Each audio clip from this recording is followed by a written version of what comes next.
Hello, everyone, and welcome to today's session focusing on the future. My name is Ignas Žilinskas, and I'm representing publishing house ŠVIESA. So first of all, thank you for taking your time out and joining us today. I believe that we live in quite different times right now, when teachers have to defend themselves amidst the pandemic consequences. And I know that some of you may have already returned to face-to-face classes, but most of the teachers are still working remotely. This is why I'm really glad to announce that we managed to find a perfect partner for publishing house ŠVIESA, which is Pearson Education. They invest a lot in printed and digital materials, so I believe that their textbook courses will help you a lot when you have to adapt to constantly changing situation in our education. Vieta Vitova, a representative of Pearson Education, has also joined us today. And after Phil's, our trainer's presentation, she will also reach out to you and show the main benefits of Focus Second Edition. At the end of the event, we will have a quick Q&A session as well. So I encourage you to write questions in the chat box next to the broadcast, which I will read out loud to our trainer Phil in the very end of the event. Also, please check all of the information in the chat box, because there will be some information about how to get those certificates that will be useful for getting a higher teacher qualification. Right, and now I would like to introduce today's presenter, today's trainer, Phil Warwick. He's a true professional in the field of education. He's been delivering teacher training courses in more than 30 countries. He's also currently working at school in one of the Czech schools, so I'm pretty sure that he will be able to share not only theoretical background to some of the things, but some practical advices as well. So we'd love to hear from you, Phil, and the floor is yours. Thanks, Ignas.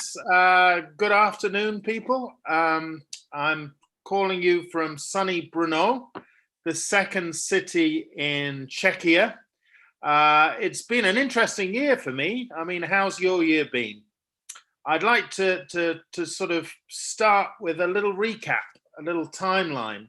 I've been to Lithuania before, a few years ago, when I was doing some training for Pearson. Primarily for the last, actually this was quite frightening, 2021, I realized I'm entering my 5th decade of English language teaching, because I first started teaching in '89. So I did the 80s, the 90s, the noughties, yeah, the last decade, and now this decade. And I'm beginning to feel a little bit old. But it's interesting, because just before the pandemic in February 2020, I was in Milan. I had my training schedule for various countries in Europe that I was going to visit. They were all sort of cancelled. I also work for a language school, or a set of language schools in the UK and Malta. We run summer courses for students. I was put on furlough, which means that I got 80% of my salary, but I wasn't allowed to work in March. And I started getting very, very bored. So I couldn't travel anywhere. All my teacher training was cancelled. I'd set myself a goal at the beginning of the year. I realized that I'd done a lot of teacher training and a lot of academic management, but I hadn't really done much teaching. And a dear friend of mine, who's a teacher trainer here in Brno, mentioned around about May, this time last year, she said, "You don't know anyone who wants to work in a secondary school, do you?" And I thought, well, that'll be me. You know, I was getting by on webinars and the furlough pay, but I was getting a little bored. So in August, I started work in a secondary school here in Brno. And we were doing in-person teaching. and the students were great. But round about October, we started to get students who were testing positive for the virus. So we had a little bit of hybrid teaching, where some of the students were in class, some of the students were sent home. Then we had a system where 1 week, one class would be face-to-face, and one week the other class would be remote. But basically from the end of October, it's been distance learning. And it's been distance learning. We came back to school for, I think, 10 days in December. But since really this week, it's been pretty much distance learning. This week on Monday, we were actually back in class, and this morning I was teaching my students again in class, which was great. But really, with the way things are going, who knows what the future will hold. I certainly have become a different teacher to the teacher I was a year ago, through being involved in all the different types of teaching I've done. So I'd like to share with you a little bit of what I've learned from my experience at secondary school and my experience during the pandemic. What sort of things have stood out? Well, I teach primarily older secondary students. So I'd say I teach 15, 16, 17, and 18-year-olds. And one of the things I've found, I've rediscovered, if you like, is teaching is a great profession when your students are motivated. And I have to say, I've been very lucky with my students.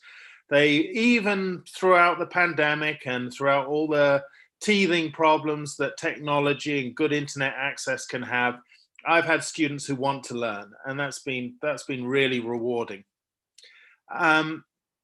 Some students actually really enjoy studying from home rather than going to school.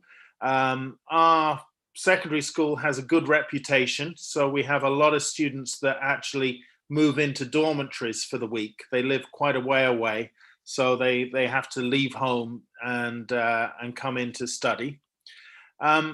Initially, when things started to happen, students missed their classmates rather than the lessons. They missed the sort of peer interaction. But then after a few months, you could see that they'd start missing the lessons too. They missed, certainly for subjects like chemistry, where you were encouraged to have practical things, they started missing the lessons. I also discovered that teenage students studying from bedrooms, especially 8 o'clock in the morning, don't like using cameras.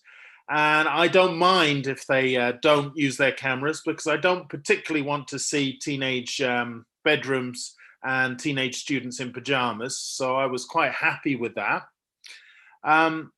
My colleagues, the other teachers, seem to give a lot more homework when the teaching became distance learning.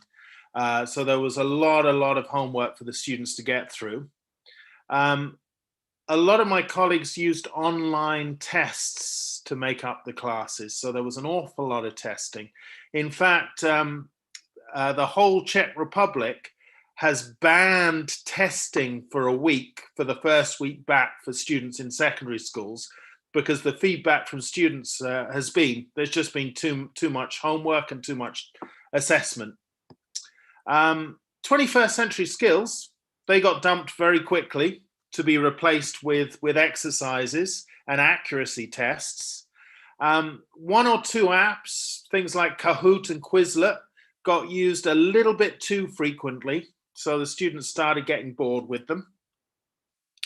The final year students, around about November, started panicking about the school leaving exams and were worried that they didn't have the right preparation for them.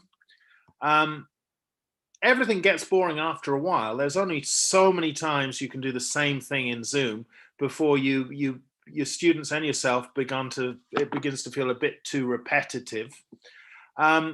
Autonomy is really important, especially when you're doing asynchronous learning.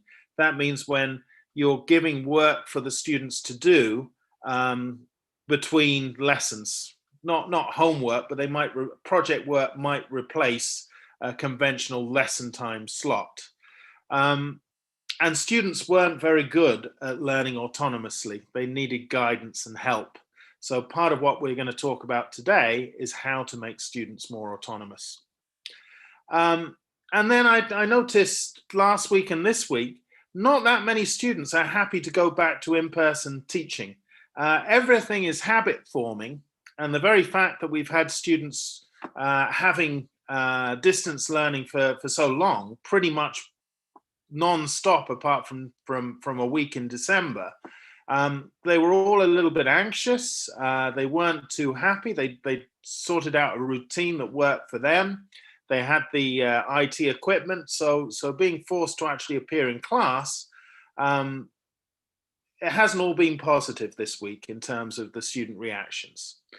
So let's look at what we've been doing, and I think teachers in Lithuania are no different from teachers in the Czech Republic. We've had to get our heads around this hybrid learning, which is basically moving students from face-to-face to online learning with no change to the syllabus. So it means that there's a difference between blended learning, where perhaps you have some elements that are planned for digital and online presence, and some elements that are planned for face-to-face learning. Hybrid learning, it's a little bit harder to plan because you're dealing with things on the fly. You're having to react very quickly to certain things. So I've done synchronous learning. I've done asynchronous learning.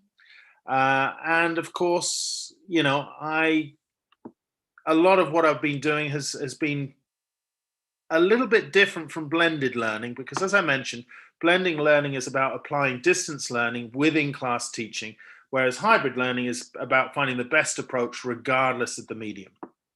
Let's look at blended learning for a second. I'm sure you can identify with this. This is the famous diagram from the Christensen Institute that talks about the 4 models of blended learning.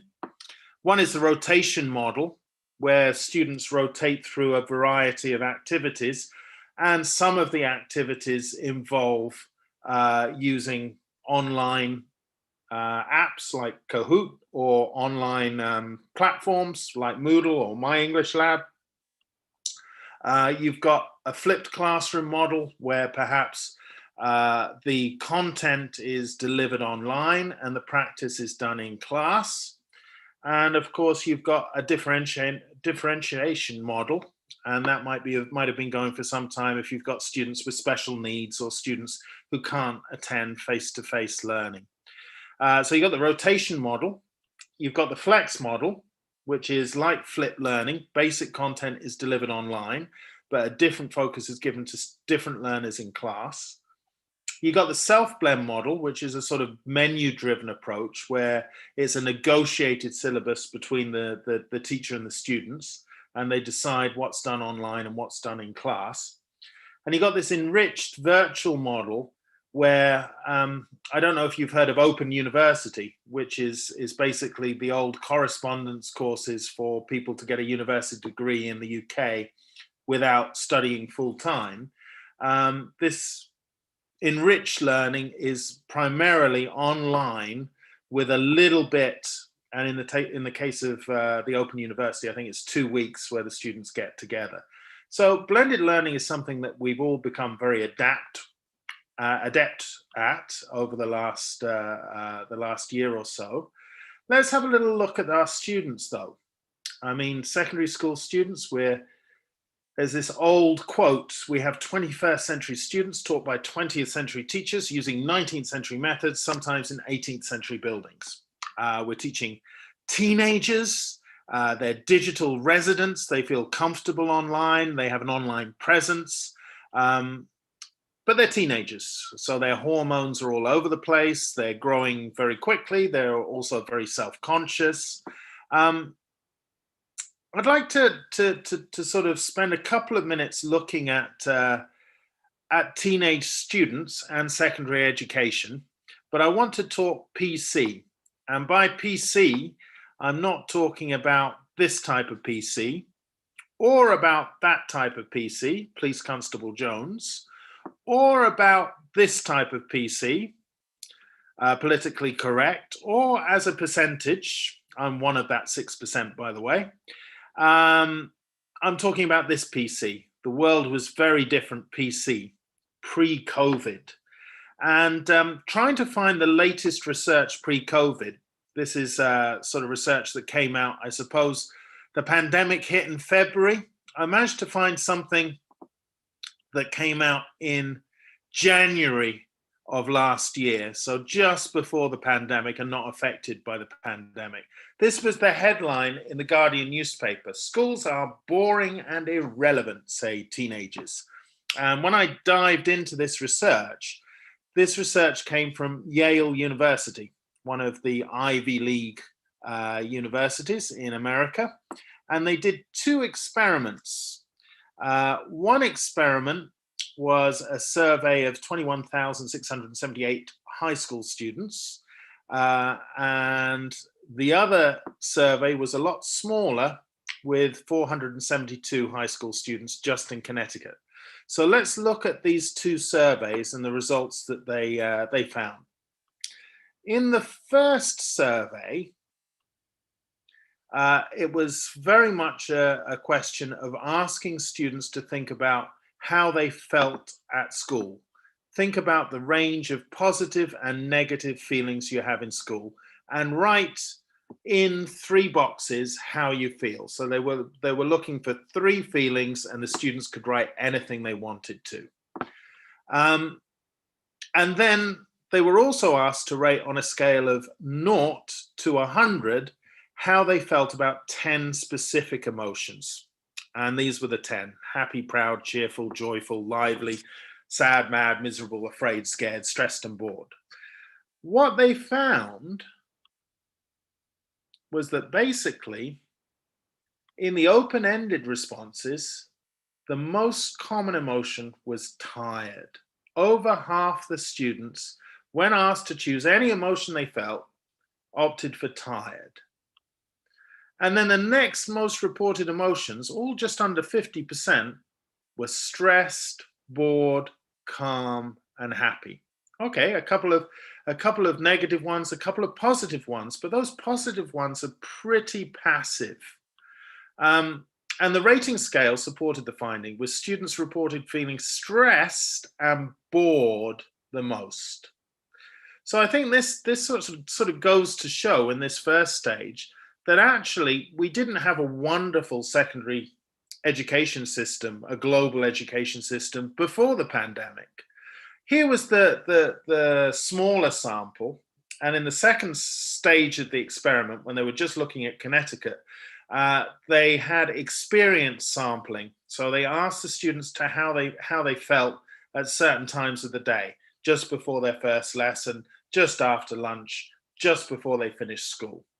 And again, these momentary assessments told the same story. High school students reported emotions, negative feelings 60% of the time. So I think there's a lot that was wrong with education. Certainly there's a lot wrong with the English education system at secondary, and a lot wrong with the Czech education system. We've gone through probably the most life-changing event that any of us have experienced. And I'd like to look at this chap. I'm sure you recognize the caricature. This is Charles Darwin. And here is his quote: "In times of massive upheaval, it is not the strongest or the most intelligent that survive. It is those that are most adaptable to change that continue to thrive." And I think if we, there's a saying, a good teacher never stops learning. And I think if we can really embrace the positives from our own and our students' learning experiences over the last 12 months, we can really help develop and change what we're doing with our students in class. One of the things that might be worth considering, and I think I'd like to spend a little bit of time on this, is how the world is changing. People say that we're in the middle of the 4th industrial revolution. This is the revolution of things. This is where fridges talk to shops. And as we become more automated and artificial intelligence becomes more prominent and adept at processing simple sort of productive types of roles, employers are beginning to look for different skills. And I've got a couple of things that might interest you. This is from the World Economic Forum. I've got results from 2015 and last year. The results for this year aren't out yet. But in 2015, these were the 10 most sought for attributes, skills that employers were looking for from employees. And if you look in 2015, there are some interesting things here. These are sort of human skills. These are the sort of things that they don't think can be replaced by machines.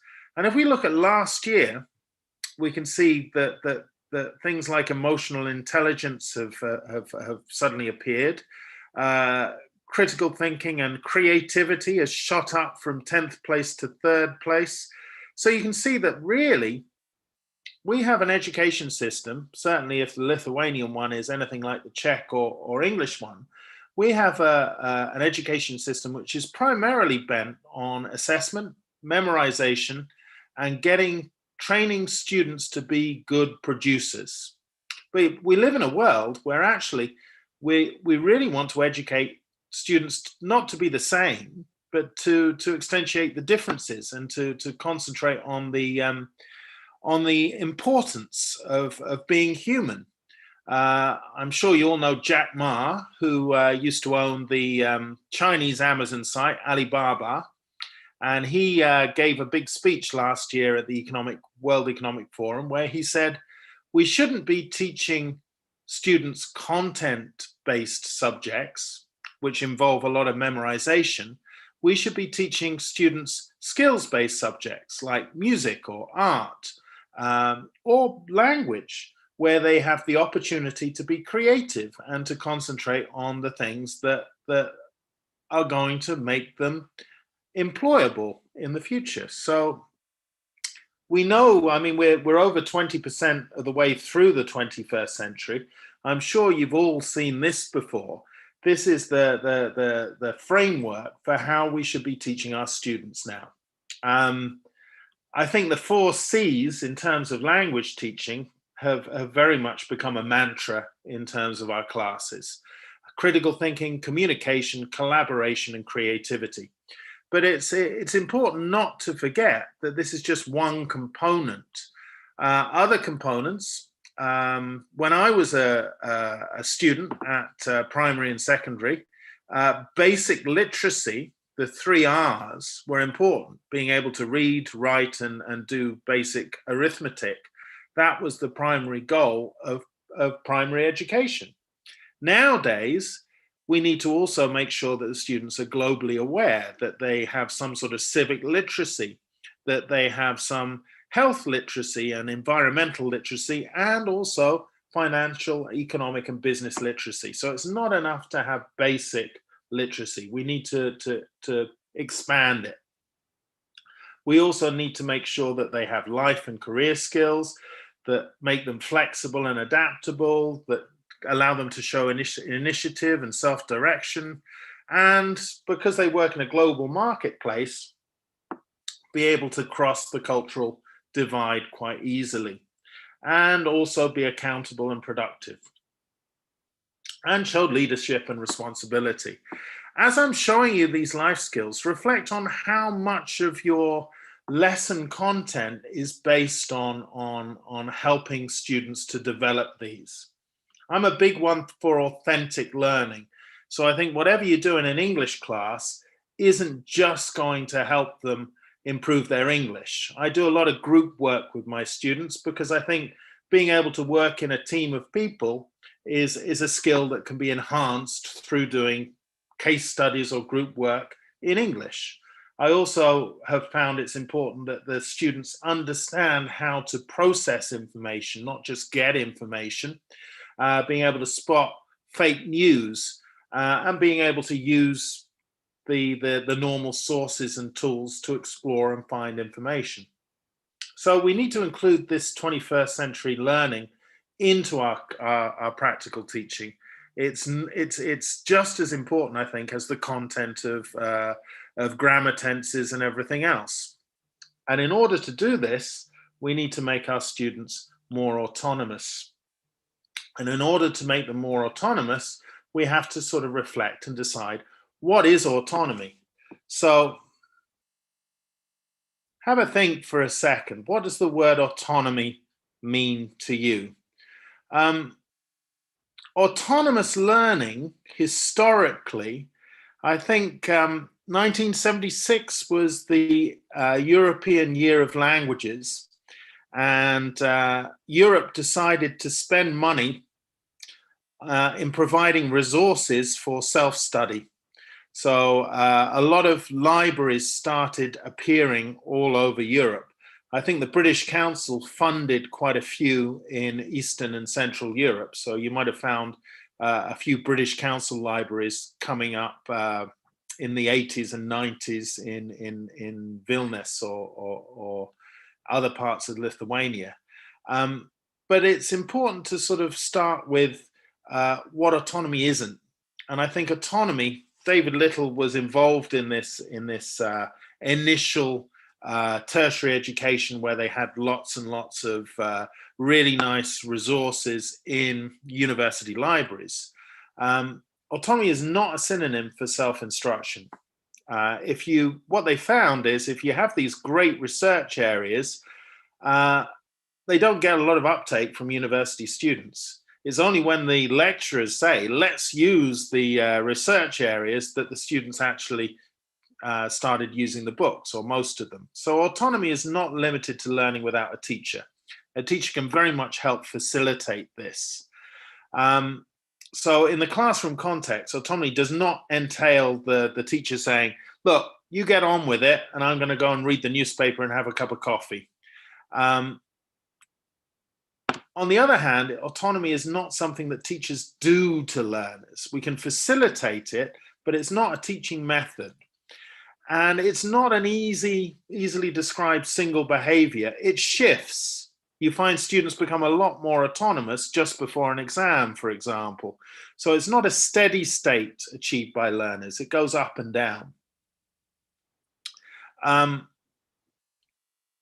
Learner autonomy is, and I think Henry Holleck, who was also part of that initial splurge, I like his bit, the ability to take charge of one's own learning. And he talked about being able to determine the objectives, being able to define the content, select methods and techniques, and monitor the procedure of acquisition, the rhythm, the time, the place, etc., and evaluating what you've acquired. Something a little bit fresher, because Henry Holleck was writing in the 80s, is by Phil Benson. And Phil Benson says, learner autonomy is a learner's capacity to take responsibility for their learning, which involves planning, the selection of material, monitoring learning, progress, and self-assessment. And again, he has 5 principles. He says, the students have to be actively involved. You need to provide choice, and you need to have a lot of resources there. And you need the students to be able to make decisions. You also need to support learners, and you need to encourage them to reflect. He also mentioned, and as I said, it's quite nice to have transferable skills. When learners succeed in developing autonomy, they not only become better learners, they also become more responsible and critical members of society. I'm going to show you. We're going to have a look at this focus book by Pearson. I'm going to show you how I use this book to make my students more autonomous, and I can show you how I can be selective with what I've got. So I've decided to take Students Book 3, which is a B1 book. I've just taken the first unit.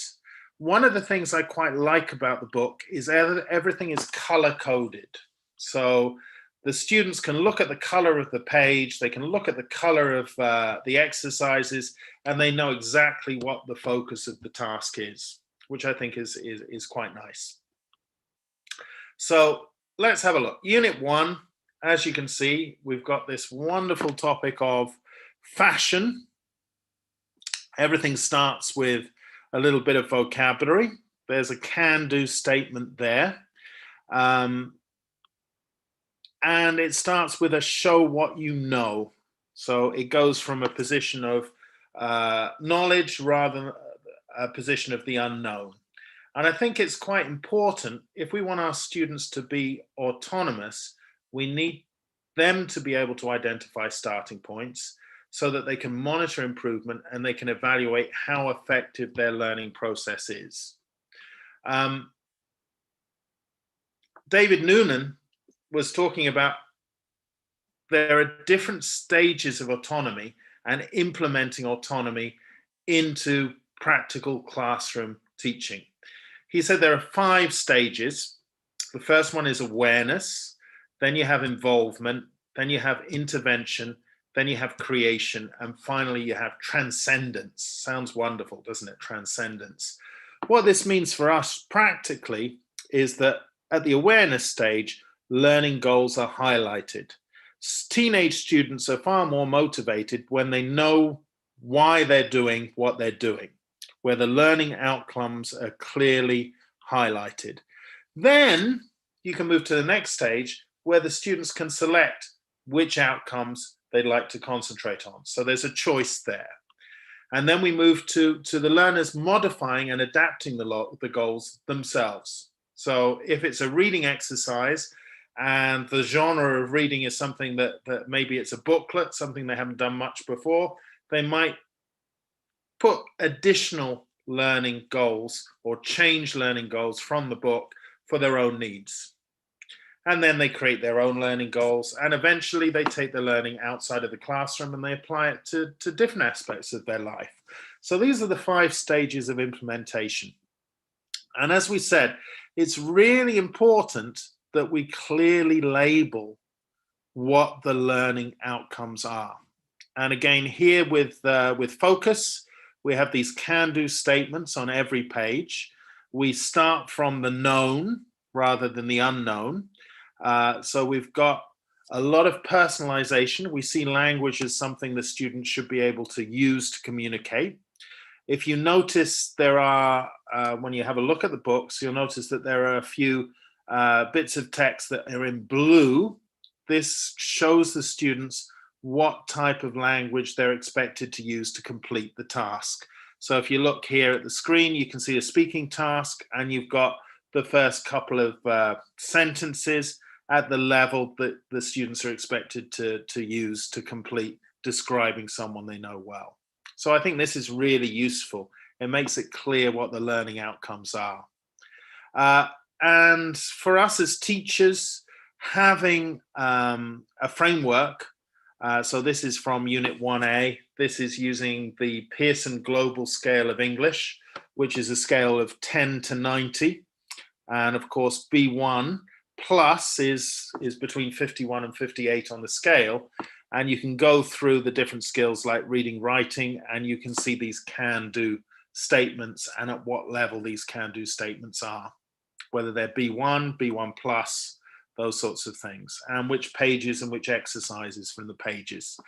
If you're more used to the Common European Framework of Reference, again, we have a correlation table between the Cambridge Main Suite examinations, also for the Pearson tests of English.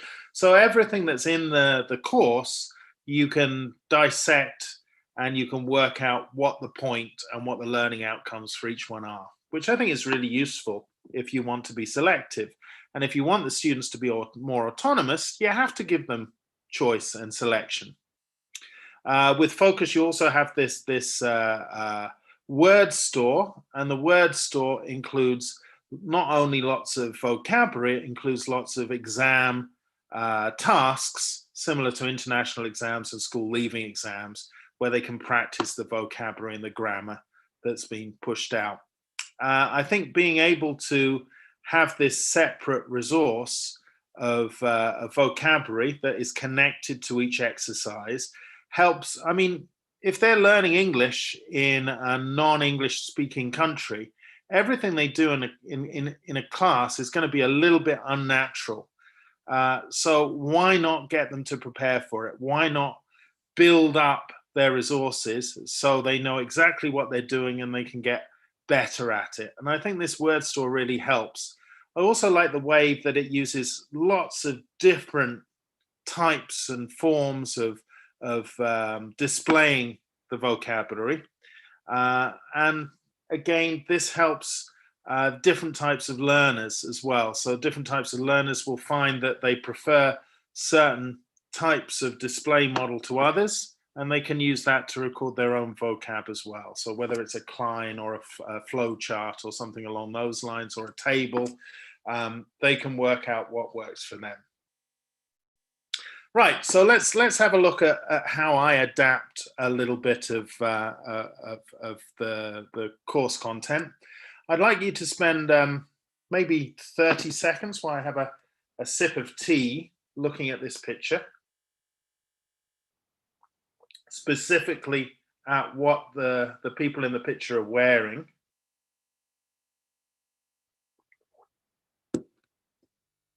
Have a think about that.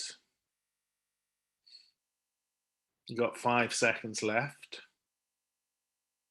Don't worry too much about the color or just about what the items are. 5, 4, 3, 2, 1. And then I'm going to show you some shoes and accessories and some clothes. Now, which of these can you remember seeing in those pictures? Which of these were those 3 people wearing? So again, a simple task that concentrates not just on language, but concentrates on memorization as well, I think is quite useful. So you're testing different skills. Obviously, depending on the level, you might introduce and explain some of this vocab before, but as you're all English teachers, I'd expect you to know them. And again, you'd compare your answers with a classmate, and then we'd check and see which you found and which you didn't, in terms of the clothes and the shoes and accessories. And I think this type of changing the activity slightly, so obviously in the book and with the online presentations tool, it's a very conventional match the clothes with the pictures. I can make it a little bit more challenging for higher level students by letting them look at the pictures and then getting them to guess the clothes. Again, I like to change things around a bit because I want to get the students to feel creative. And if, like me, you have a class of between 15 and 20 students, you've got some really strong students in the same class as some much weaker ones. So I like to use differentiation techniques. Now, most of my students would just do the course book quiz, where they'd look at the 8 statements and they would answer A, B, or C to those statements, and then they would look at the key to the answers. But if I had some stronger students, they're going to zoom through this exercise. I might give them this answer. And again, if you have a look at this answer, is this for someone who answered mostly A's or mostly B's or mostly C's? What would you say? If you have a look at the key, someone who's down to earth and has a carefree attitude to clothes, who feels comfortable in their own skin, is that someone who generally answered A to those 8 statements, or generally B, or generally C? Again, you notice what I'm trying to do for the higher level students, I'm trying to get them to process the information.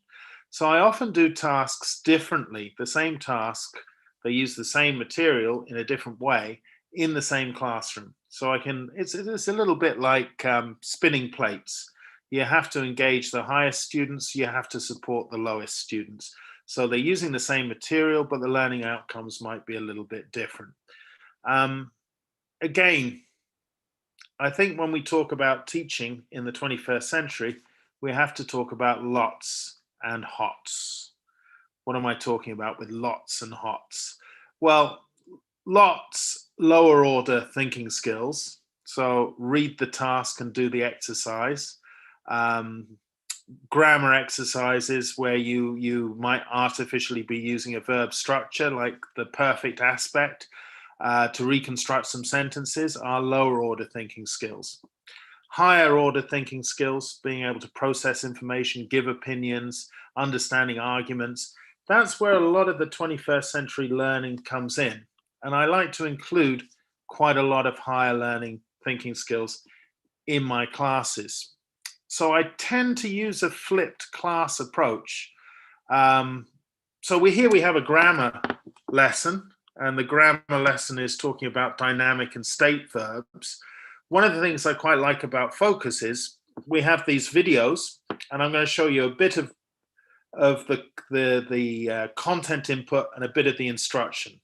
The videos are accessible to the students, so they can look at them outside of class.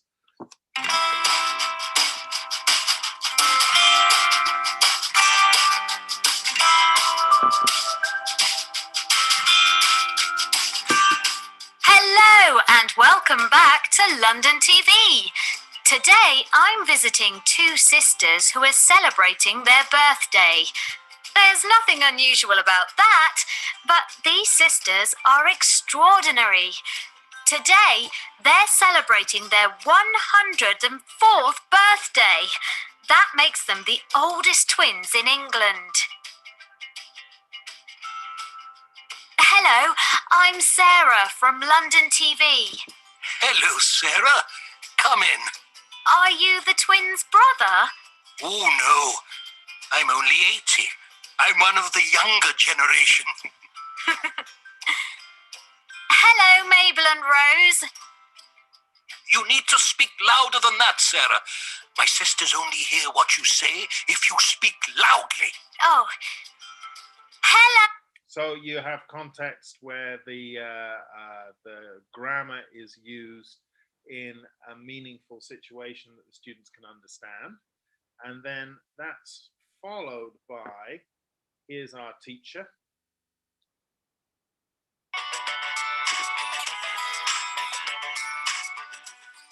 Hello again. In today's lesson, we will look at two types of verbs in the English language: dynamic verbs and state verbs. Most English verbs have dynamic meanings.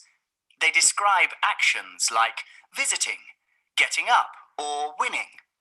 Something happens. You can use dynamic verbs with both continuous or simple forms. Today, I'm visiting. So you also have then the grammar explanation. And one of the great things about modern approaches, you have something called nano learning, which is learning in bite-sized chunks, learning of in input bits of less than 3 minutes. And so one of the things we notice about the differences between the students we were and the students that we teach are is in their working memory. Their working memory is a little bit less than it was when we were studying. They can access less information. They know less fewer telephone numbers, for example. So if we have digestible bite-sized chunks, we can throw the information at them. They'll probably forget most of it, but then they can replay it, reuse it, revisit it. And if it's quick and it's accessible, this is a way that they can process the information quite quickly. And because this is content, we're no longer the sage on the stage in class. We're not explaining it ourselves in class.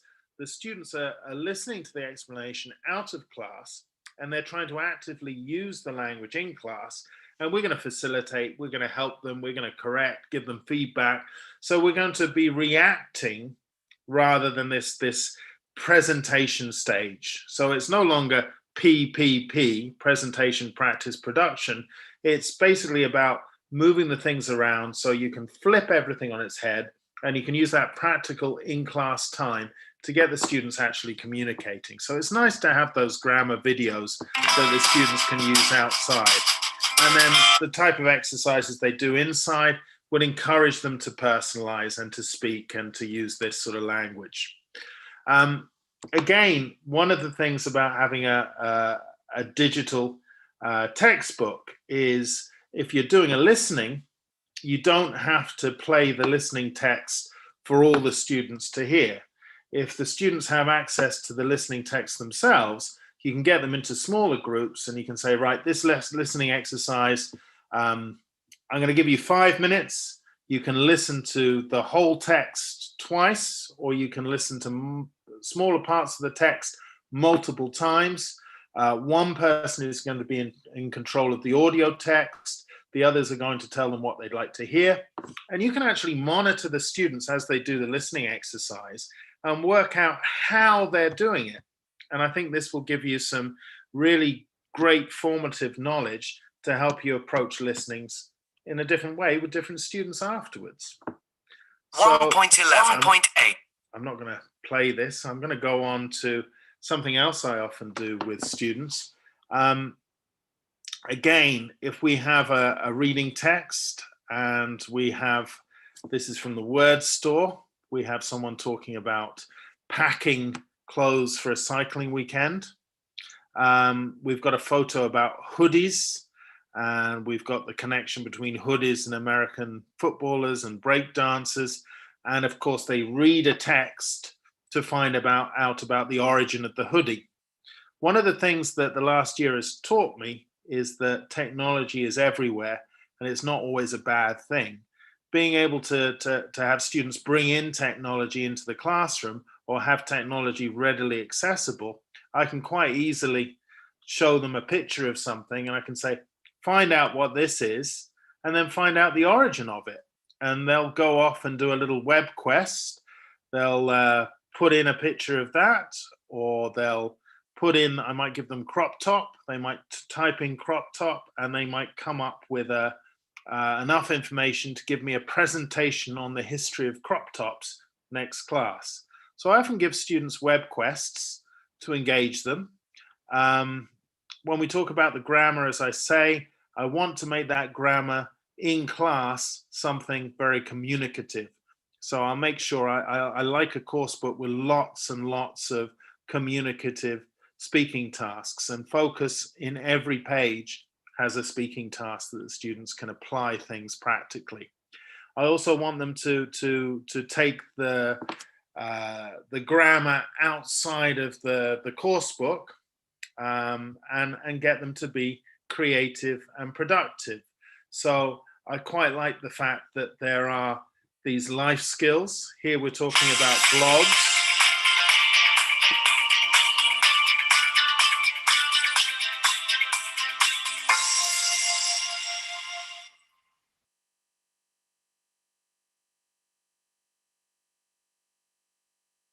Hello, Internet.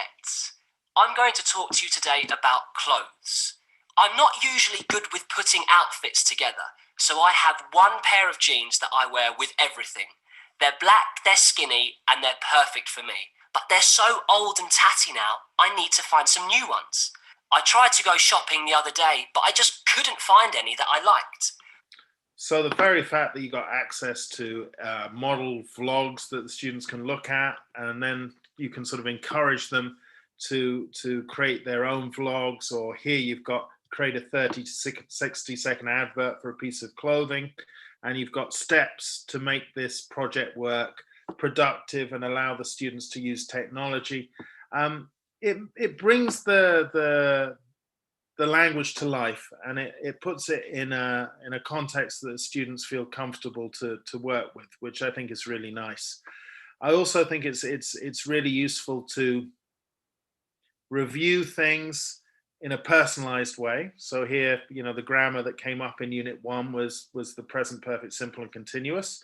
And of course, they're personalizing the sentences by completing those 10 to make them true for themselves, and then comparing with their partners.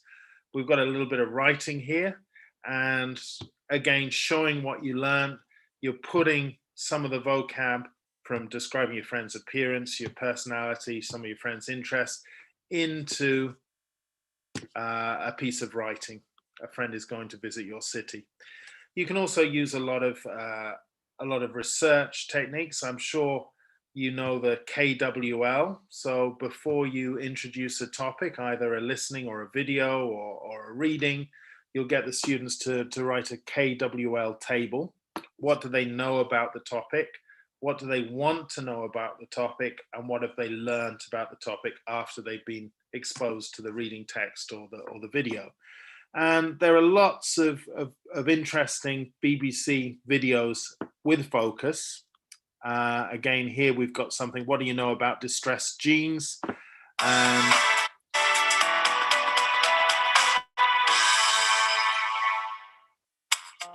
The worldwide market for denim jeans is enormous, and one of the most popular styles is distressed jeans. Distressed jeans are made in countries like Turkey, China, the Philippines, Mexico.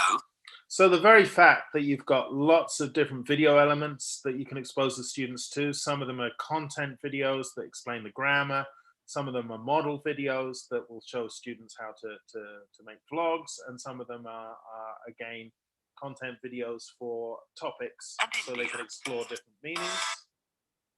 And of course, you've got worksheets for all of these. You've seen the worksheet for the vlog, there's a worksheet for the video.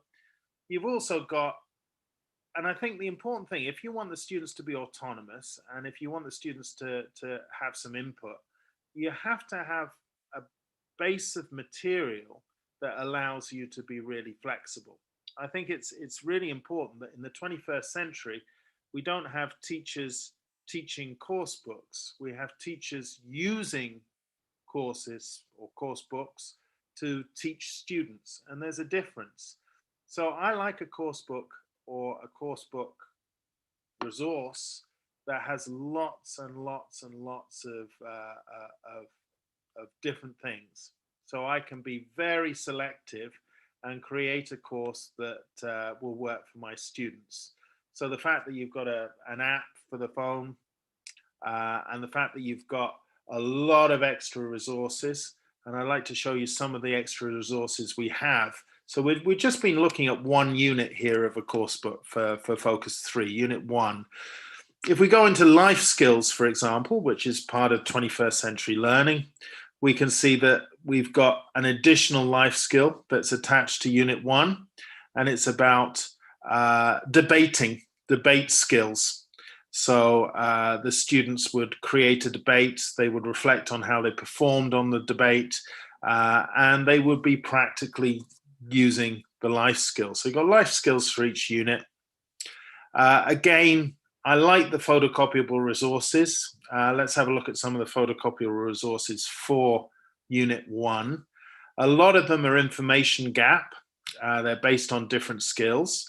So here you've got writing an email, and you've got the writing topic, if you notice, that we saw earlier in the writing from the book, which is a friend is visiting your home, and you have an email, and the students have to work together to correct the email. So again, it's an information gap type of thing. Here's a standard information gap. Student A has some pictures, or a picture of a man and a woman that's not quite complete. And of course, student B has the woman and the man is not quite complete. So they have to ask and answer questions about the missing person and draw what their partner says. So a standard information gap activity. We also have, again, we're talking about dynamic and state verbs. You got student A, you got student B. So you're taking the teacher out of the equation. Normally, if you get the students to complete a course book exercise, the students work together, they work through the exercise, and then the teacher checks the answer with them. That means that there's a lot more teacher talking time than perhaps you'd like if you want the students to use the language productively. Here, they don't need to check their answers because they can do the exercise on their own. Student B does his exercises or her exercises on their own, and then they check their answers together because student A has student B's answers and vice versa. So that creates more student speaking time, which I think is great. Again, similar type of thing. We're talking about the present perfect, simple and continuous. You notice that there are 8 pictures. In picture 1, student A has the time period for 40 minutes, and in picture number 2, they don't. Whereas student B hasn't got the time period in number 1, so has to ask, how long have Jim and Sarah been running for to get the answer to complete the gap? And of course, they're practically using, in a controlled practice exercise, the grammar that's been introduced. You can play around with these photocopyable sheets. So I might give the students, this is speaking to describe a picture. I might suddenly throw up on the board something like this and say, where would we put medium height? And the students would have a race, and the first student to type in the number, if we were doing it online, would be a winner. And again, we go through these and we'd find out where they were. So I could do it this way. Or, because I like differentiation, I might provide the weakest students with all the information first, and they would have to match it. But for the stronger students, I might just take away the text and get them to talk about the picture using the prompts. So it's very easy to adapt the photocopyable activities. There are lots of them for each unit. Again, I'm only showing you material from one unit of the book, so you realize how selective you have to be. Students and teachers are pretty keen on assessment. So there's an extensive assessment package. This is just for Unit 1. So you have 2 versions of the test. This is a Unit 1 test, version A and version B. So students aren't going to copy from each other. And again, you have vocabulary tests, grammar tests, use of English tests, 2 versions of each, 2 versions of the writing test. You've also got vocabulary quizzes, grammar quizzes, use of English quizzes, and each of these are sort of, again, 2 versions of each.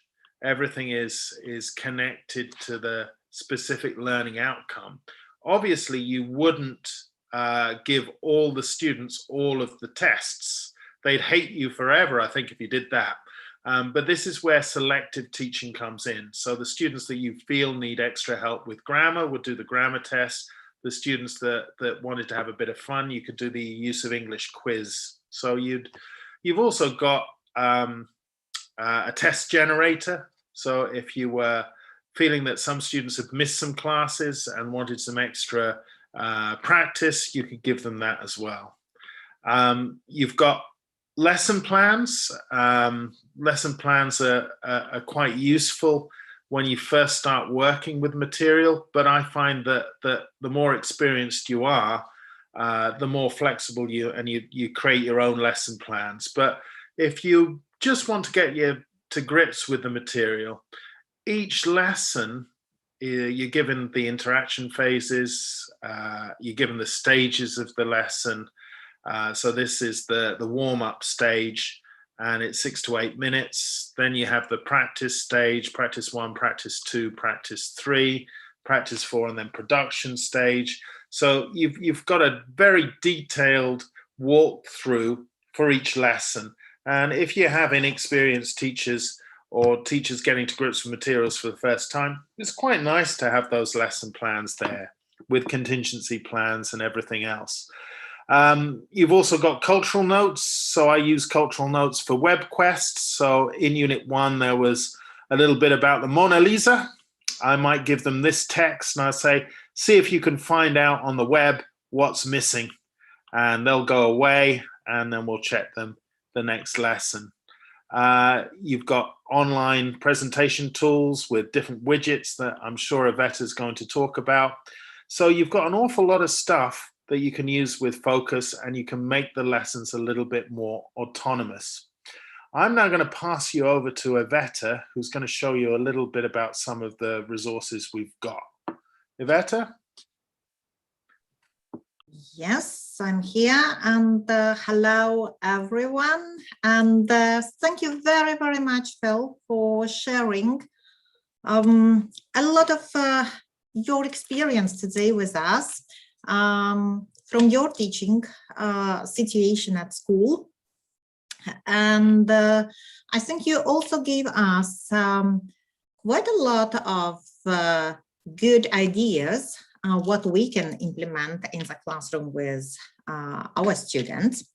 And we also had this chance for familiarizing ourselves with various activities and how actually we can work using Pearson New Secondary 5-level course Focus second edition, which is approved by the ministry. And in my part, actually, I will focus on digital materials, and I will briefly update you what's new from Pearson, because we all know that world around is changing, and also educational environment is changing. We don't know yet which scenario will work in the first semester when we are back for next school year, so that we are fully prepared for any situation. We also need to have materials. Either we are in teaching model, which is face-to-face in the classroom, or it's blended or hybrid, as Phil mentioned, or it's fully digital. So, many of you are familiar of Pearson English Portal, but if not, for those who join us for the first time, Pearson English Portal is that particular tool or platform for teaching and learning, where you as teachers, you meet your students in one place. And it's very, very useful for teachers because you've got presentation tool there, what Phil was showing you in his presentation. You've got planning and teaching mode available. So practically you can prepare for the lessons and run lesson from the portal.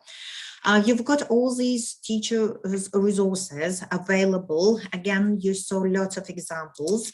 Plus, besides test, what is available in a PDF format, you also have test generator integrated in the platform where you can run online tests for your students.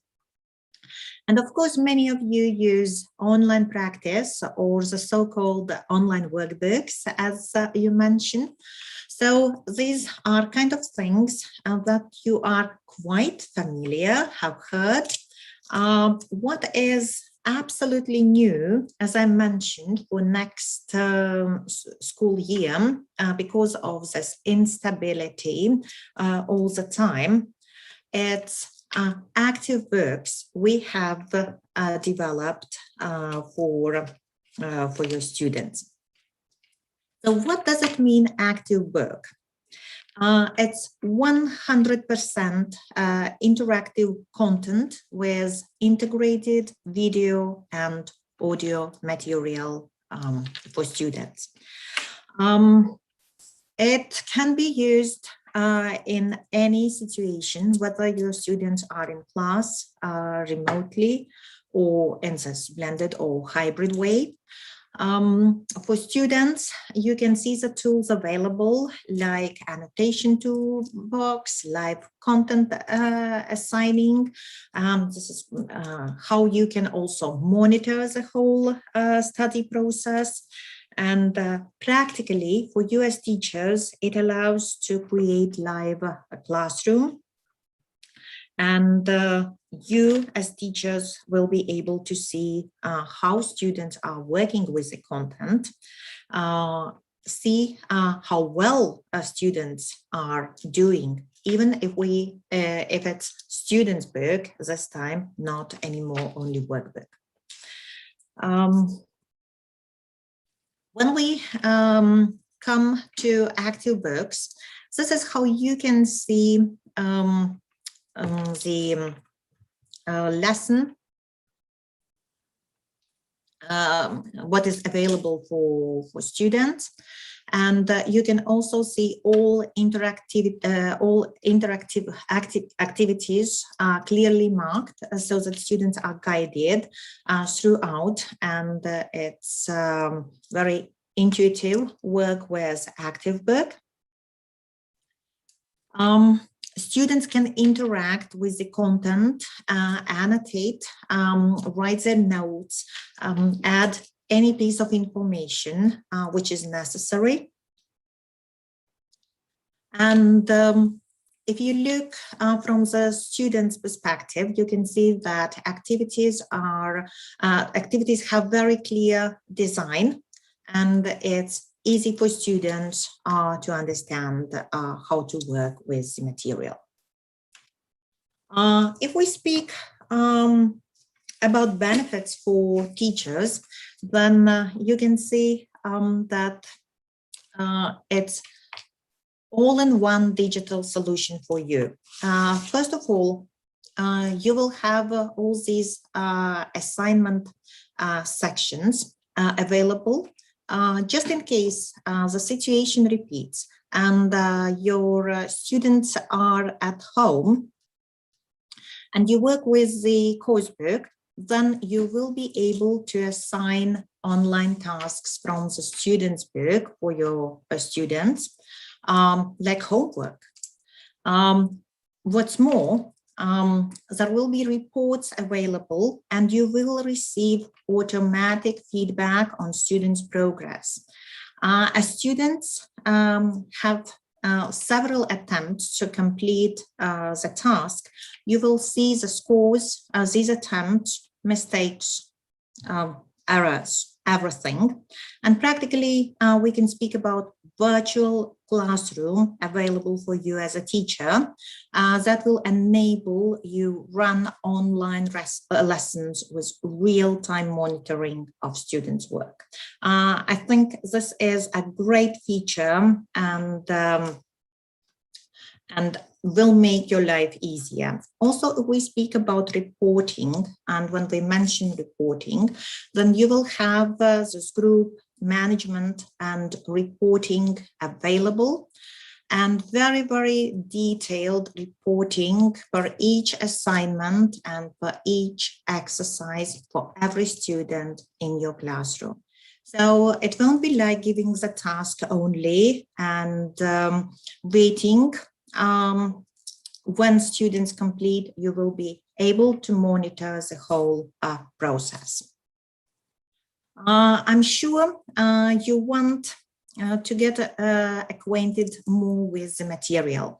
So on our website, you will find information about active books, and all active books will be ready for next school year, which means August 2021. But for those who do not want to wait so long, we will also have demo available. So if you want to explore this new tool earlier, so to receive it, what you have to do is to type in your email address and submit the request for exploring active book.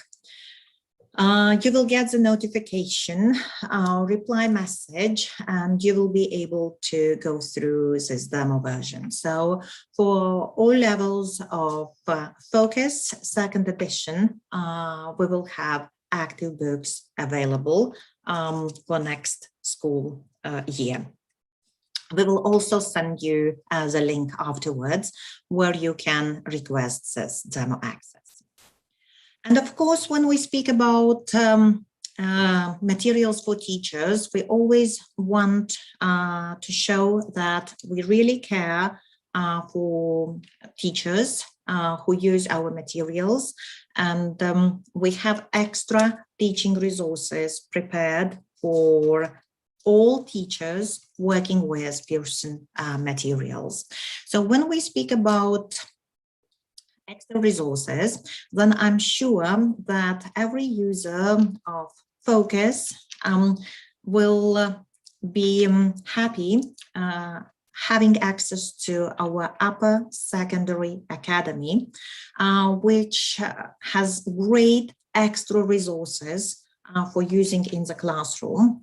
So you will find the grammar animations, culture cards about English-speaking countries, real English lessons which focus on culture and communication, pronunciation chart, vocabulary maps, speaking flashcards, irregular verbs, activities, and of course we have also added coronavirus videos and worksheets. So lots of extra material which you get as gratis or bonus being a user of Pearson material. I also want to remind you about Pearson digital library, or it's called ePanel, where you can get access to our books and audio online or offline, and you can also find easy downloadable tests and photocopyable materials, which you can access through our dedicated desktop app. And this is another way how we want to support teachers, so that you've got everything what you need for any scenario. What we also want to deliver and promise is that every participant of this particular session will receive afterwards booklet, online booklet to go through how you can teach with Focus online. And what else? I'm sure you also want to see what's inside each level, each particular material we were showing you today. So we've got demo access codes prepared for Focus second edition, and it's up to your choice which level you want to see, and afterwards you will be able to contact Ignace and get access to these demos. And as we promised, we are sure you might have some questions. So this is a time for questions, and we'll try to answer to them. Thank you, Vieta. Thank you, Phil, for a really wonderful presentation. Just like Vieta has just told you, don't be afraid, ask questions if you're curious about the contents of Focus second edition. And of course, if you had any questions to Phil, considering the content of his presentation as well.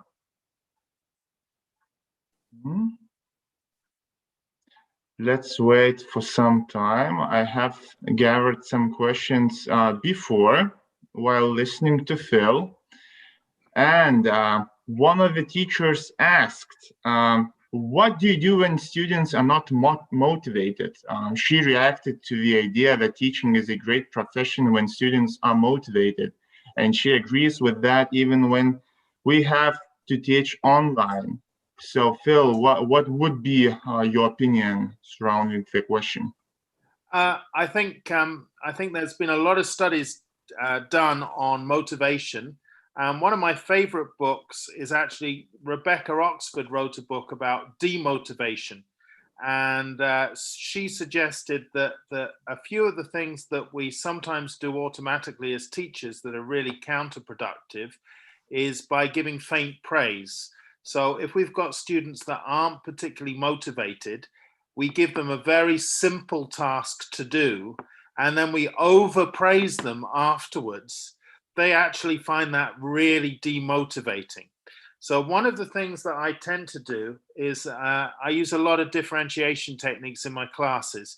So I might make, if I have a strong student who is always speaking and always the first to speak, if I'm doing a group work activity, that person might be the note taker and not allowed to speak. You know, so I shift it around a little bit. And sometimes I have the strongest students all working together and the weaker students all working together, and I mix it up.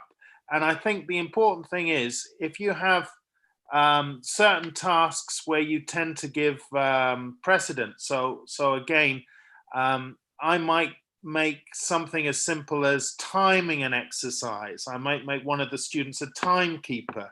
They don't have to be particularly strong at the language to set a digital timer, but if they're the person who's controlling the activity in some form, it empowers them and it can help engage them and get them involved in the activity. A couple of ideas there. Thank you, Phil, for sharing your practical knowledge. I am pretty sure that it will be useful to our teachers. And I even found a discussion between two of our teachers who watched your presentation. One of them asked, how can we teach skills without content? And the other one answered, the skills could be taught alongside with the content if we choose appropriate methods. So in other words, what do you think, which thing is more important, to choose good methods to teach the content or the content itself alongside with the methods? So I think what you've got is so for example, we all know that Lithuania has been in the global news recently because of Ryanair flights and various detours. So I would automatically, if I was teaching the present perfect, I would include Ryanair flights. Ryanair have been flying flights from Athens to Vilnius, and I'd ask the students to find out how, and we'd use that content. So I think it's quite easy to shift the topic to make it more engaging, and I'd certainly feel no problems doing that. Bring the language to life whenever you can. Yes, I totally agree with that. Now, we received a new question just at the moment. Has anyone carried a research what the reasons for students to feel tired are? Is it the teaching to blame? Well, I can only tell you the research that I've been doing. One of the things that my students have told me is that information overload is a real concern. So especially when they are given a lot of information online, and there seems to have been a difference between online teaching and face-to-face teaching. Online teaching seems to be bombarding the students with more and more information. Now, it's important to realize that if we just talk about vocabulary, teenage learners are the best equipped to deal with vocabulary, but we should only really be introducing between 7 and 9 new vocab items a lesson. And even with introducing just less than 10, we should be recycling them every 10 minutes. So there's not a lot of space to present lots and lots of new things. I think teachers have perhaps exposed students to too much information, and there's lots of information with focus. You really need to be selective. You wouldn't use everything. You'd use what fits for you and your students. Mm-hmm. Thank you, Phil. And I have a question myself. What do you think? What do you reckon? Which student skills have been affected the most during the pandemic, positively and negatively? I think let's start with the positive. One of the things that students have been empowered to do is to be able to find information. So in my lesson this morning, we were talking about challenges, and I used a picture of a chess player. And one of the students said dismissively, "Chess isn't a sport." And I said, "Yes, but you don't know about chess boxing, do you?" He said, "No." I said, "Well, you just have a look." And he got his phone out and he had a look at chess boxing. And it wasn't distractive to the lesson. He showed the partner he was working with.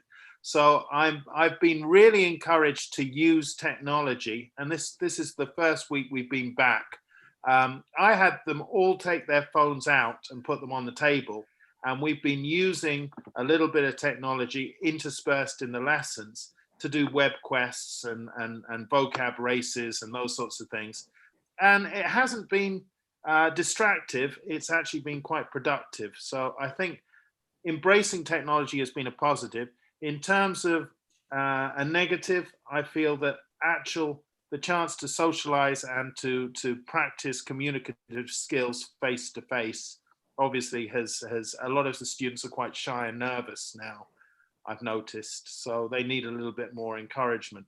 I took the students out for a walk. There was one kid who wasn't interacting with any of the other students because he'd lost that sort of skill, and it's going to have to come back slowly. So there's a positive and there's a negative. Obviously, thank you, Phil. I also talked with one of the teachers, and frankly, that teacher is my wife. She said that she sees a big problem in developing and educating communicational skills, like speaking skills during the lesson, during the lessons. Do you see that kind of problem in your school? That, well, it's a bit more difficult to teach speaking skills? I think one of the things that you have to look at closely is you have to break down education and the educational journey. Let's say we start teaching language at kindergarten. The only thing a kindergarten teacher needs to do is make sure that the student leaves the English class with a smile on their face. And then at primary school, I think you have to expose the students to 30 minutes of target language. So maybe the learning outcome is the kid didn't burst into tears just listening to English for 30 minutes, but could understand some of it. And simple sort of classroom language like, I don't understand, can I go to the toilet, that sort of stuff is introduced. And then when they start secondary, most of the lesson needs to be delivered in English. Now, if I ask any secondary school teacher what the biggest problem is with their students in the first year of secondary, they always say it's primary school teachers. There's not a lot of connection. They should be B1 level, but they're not, you know? And I think one of the things that we have to get the students to understand is that mistakes are portals of discovery. A lot of students are very worried about making mistakes because they've been put in this accuracy-driven environment where every mistake made is a point off their grade. So I sometimes have, especially for first-year students, I have 5 minutes where I actively encourage them to make mistakes. Yeah, and I said, see if you can make mistakes. And every mistake you make in English, I'll give you a point for. And it gets them speaking and gets them feeling comfortable. So you can use different strategies, but they should embrace risk-taking. That's important. Not being afraid to make a mistake, right? I think that none of us became a professional without making mistakes. So absolutely. I think that's a huge point to mention. Okay, thank you. And one of the things I do, just to finish, is when I'm giving answers, I deliberately put wrong answers in so that the students who are brave enough at the beginning say, are you sure this is right? And I say, oh, no, it's wrong. So they can see that I'm quite happy to make mistakes, so they can too. That's an excellent technique, I guess. Thank you, Phil. We also got some questions about the content of Focus Second Edition. So in this case, I will share my email. Also, we will send a newsletter after the event, right, with the information about Focus Second Edition. just the information for the attendees, right? We will send all of you information about Focus Second Edition components, and you will be also able to mark which level of Focus Second Edition you might want to try out. So don't worry about that. And the very last thing, would you like to say something to our Lithuanian teachers who are about to start, well, teaching again face-to-face classes? Just some general recommendations or just simply a wish to our teachers? I was very pleased to get a haircut before I went back to school. So I suggest if they have an opportunity to get their hair cut so they don't look like some wild woman of the West or something, that's a good idea. But I'd say enjoy it, embrace it. This is what we were trained for. I must admit, I've had more fun this week than I have all year, just seeing the students. And okay, we have to wear masks in the classes. We have to keep the students socially isolated and distanced so they can't mix and match. But just being in a classroom and seeing the students' faces and being able to interact with them on a different level, it means the world. So you enjoy it. Thank you, Phil. I want to say, simply for teachers and also for students, you all need to recharge your batteries over the summer. Just simply have proper rest. And because students right now long for being back at school, usually they were tired of going to school.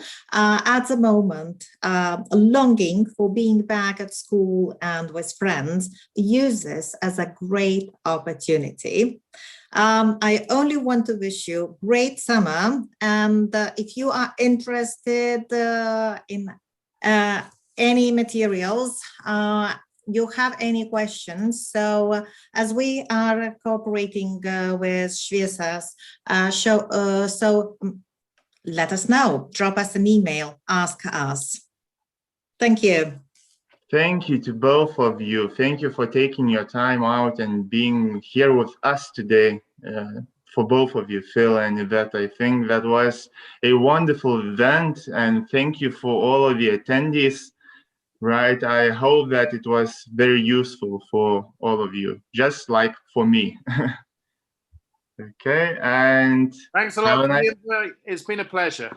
Yeah, it's been a pleasure. The most important thing is to stay safe, right, these days, and just try to enjoy ourselves, right, enjoying our free time until we can. Thank you.